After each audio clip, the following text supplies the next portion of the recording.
Hi, this is Jason from Horrific Nightmares, and welcome back to my 12 Days of Christmas, Day 9. Today I'm going to be taking a look at a movie that I was really anticipating called I'm Dreaming of a White Doomsday. I'm Dreaming of a White Doomsday is a 2017 film which runs approximately 71 minutes and is written and directed by Mike Lombardo. Now, the only thing he was responsible for was some shorts. Now, this stars Holly Andrew as the wounded girl. She did absolutely nothing. She also stars as the photographer. Hope Bickle as Kelly Enck. She was in a movie called Mama's Boy.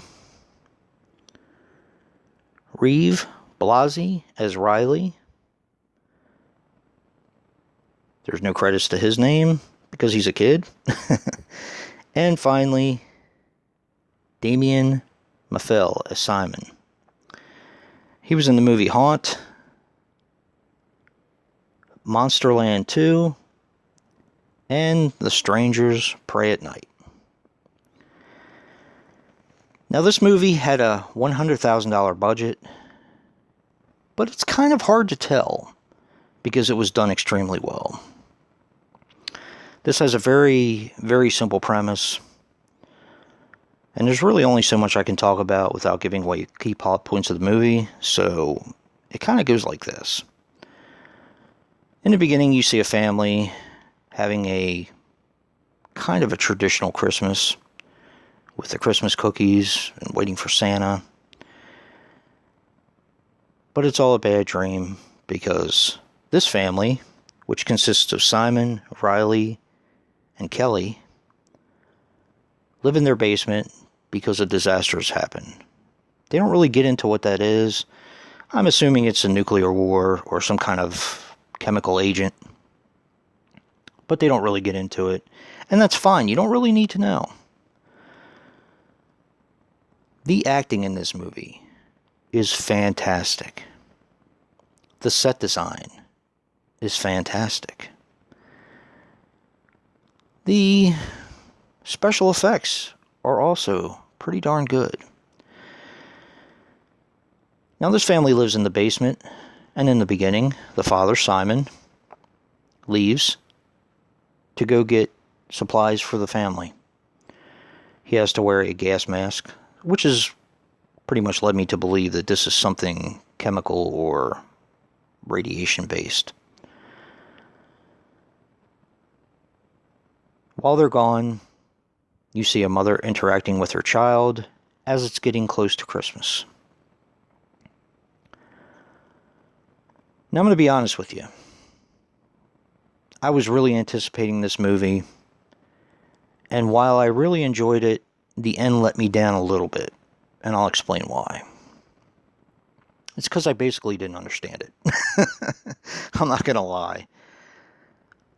I think they tried to leave it up to your own discretion what to make of it, but the way the movie ends, I kind of wanted some closure, because you've been with this family throughout the film, and you kind of want to know what happens to the family.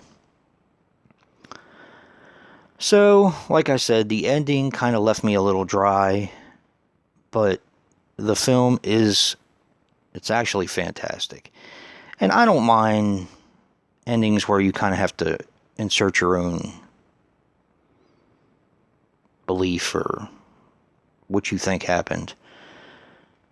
But to be honest, I think, like I said, I think this film needed closure because of all the heartbreak that this family has gone through. Because you're basically there with them. And like I said, the performances are excellent. Top notch, really. The acting is just, it's really, really good. It's a very low budget film, but boy do they make do with that budget. Now, I picked this up during last Monster Mania. This is a Scream Team releasing. This has an alternate cover, which is kind of weird and a little on the morbid side, but I kind of like it. Of course, it has the spine, and there's like across a couple different Christmas cards. One being a skeleton family, the other one being stockings hung up by a fire. Very fitting for this type of film, and the packaging is great. Just know going into this, I was a little confused by the ending. So I don't know if you guys would be, or if you have a certain way you feel about this. I did talk to my friend Christian, who watched this as well, and I said, can you explain the ending to me? And he was like, nope. So I'm not the only one. So I feel better about that. But it was done extremely well. It's definitely worth a watch. Make sure you stay tuned for day 9. Or day 10, rather. Getting my days mixed up. And if you like what you see in here, hit that like button and subscribe. And until next time, peace.